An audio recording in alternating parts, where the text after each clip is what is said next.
Black and gold.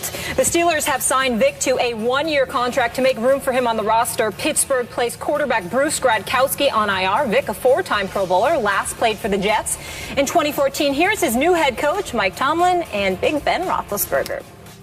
For me, it's about any way, any person, anything that can help this team. And if that's Michael Vick, then so be it. There's not a throw in the field that he can't make from an arm strength standpoint. He's a very experienced guy at what he does at this point in his career. And obviously the mobility is still unique even at 35. It's undeniable the freakish athlete he is and quarterback, especially in Atlanta, and the things that he did. So, as I know a lot of these guys probably growing up wanted to be Michael Vick, because he was a splash, exciting football player. And other than that, that's all I really, the last couple of years have been so focused on us. Michael Vick's a Steeler. It's official. Skip, what do you make of this? Stephen A. Smith, after I had a night to digest this, it occurred to me that there is no way that Mike Tomlin would bring in Michael Vick as a one-month fill-in, a clipboard carrier for Bruce Gradkowski while he heals his surgically repaired finger. I'm sorry.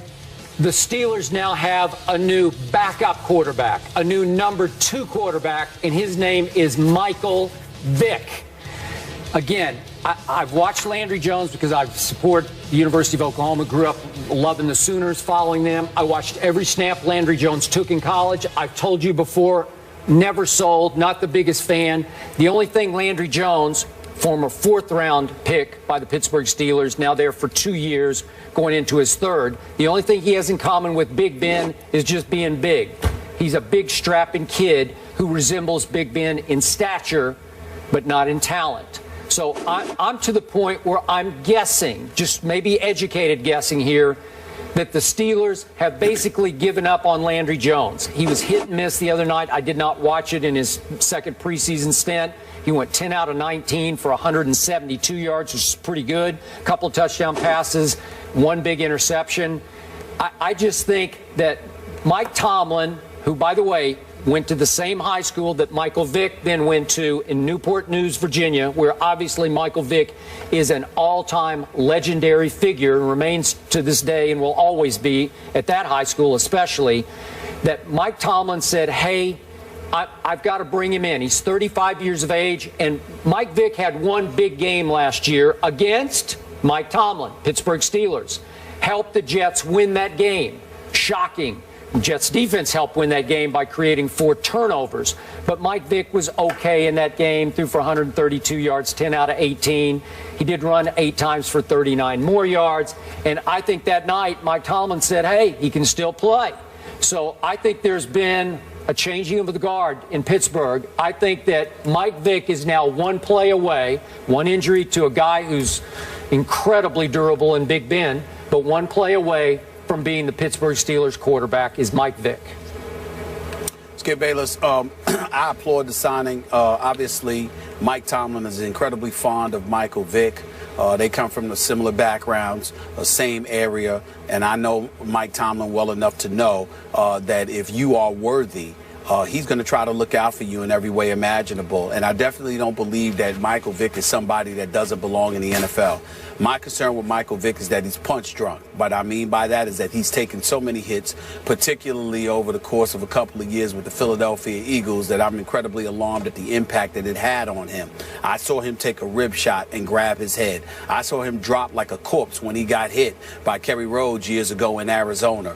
Those kind of things concern me. So as far as I'm concerned, Michael Vick is a proverbial backup. I mean, literal, actually, a literal backup, and that's where he belongs. But that doesn't mean he doesn't belong in the NFL. It means he belongs to be a backup, which means that week to week he shouldn't have to look forward to enduring punishment, physical punishment, because I don't think that he has the durability to take that.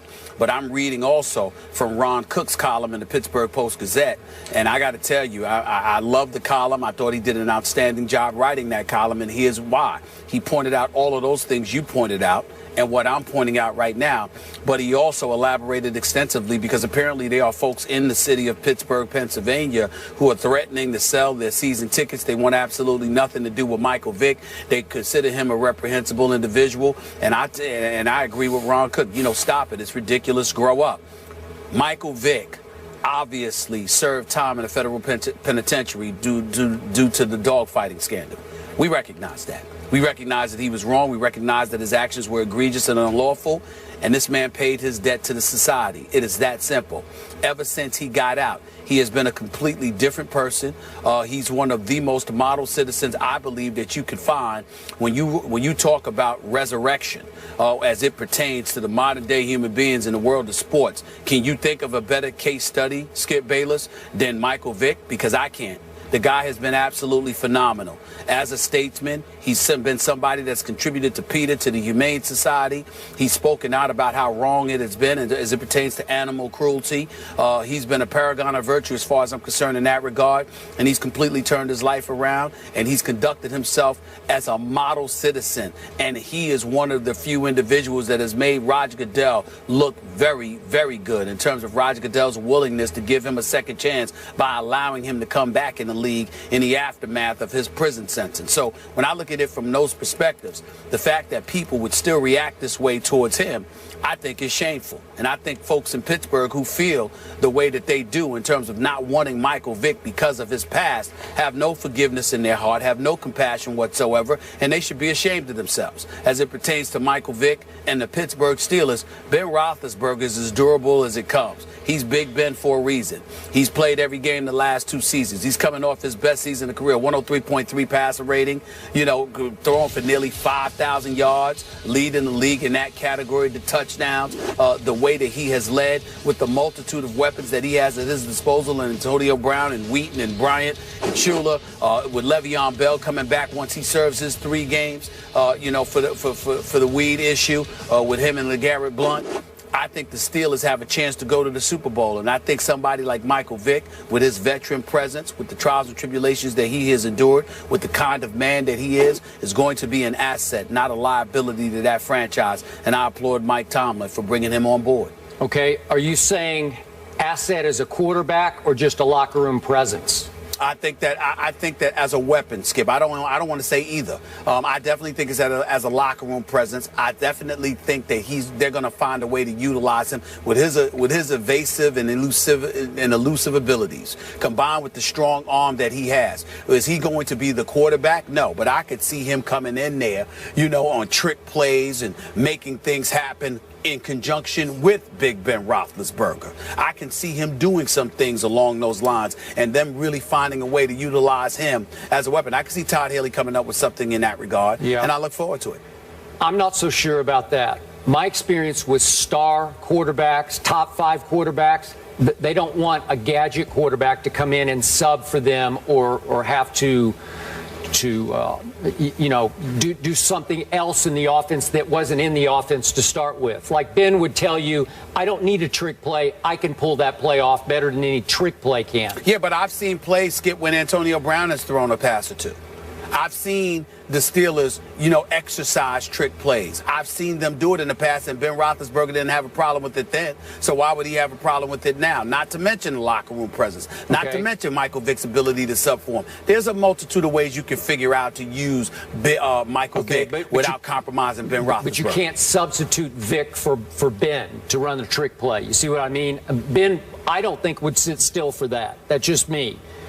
Well, I don't think that I disagree with you. I don't think that he'll have a problem with it. Let's say, for example, if you used it 1 or 2 times a game. I don't think he'd have a problem with that. I truly don't. Yeah, I don't know. Well, let me say to your earlier point, in all my years of covering sports, commenting on sports, I've never witnessed a more impressive turnaround than what we have seen from Michael Vick. Mm-hmm. I buy it. I believe it.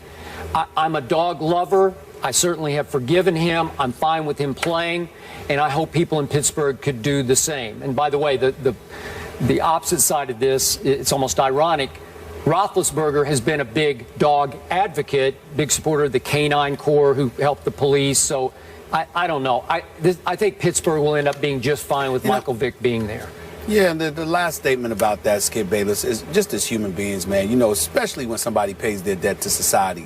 Yeah. Folks in America got to ask themselves a question. Would you like to be forgiven? Is everything you've done in life perfect? When somebody, lament when somebody doesn't pay a price. Lament when they've gotten away scot-free. Then come talk to me. But when somebody clearly has paid their debt to society, and then after that you have years and years of evidence to witness their turnaround and how they've changed their ways. I mean, come on now. Yeah. At some point in time, it's about compassion and it's about decency. It really is. Yep, we all make mistakes, and he certainly has been a great example of overcoming adversity and resiliency. And you guys brought up forgiveness. Someone else is asking for forgiveness in the sports world. So now that we've heard from Coach Sarkisian in a public apology, how should USC handle this situation moving forward? The guys will give their reactions next. And if you want to check out all of our topics on this Wednesday, head over to Instagram. And while you're at it, leave us your hot takes as well. This is First Take.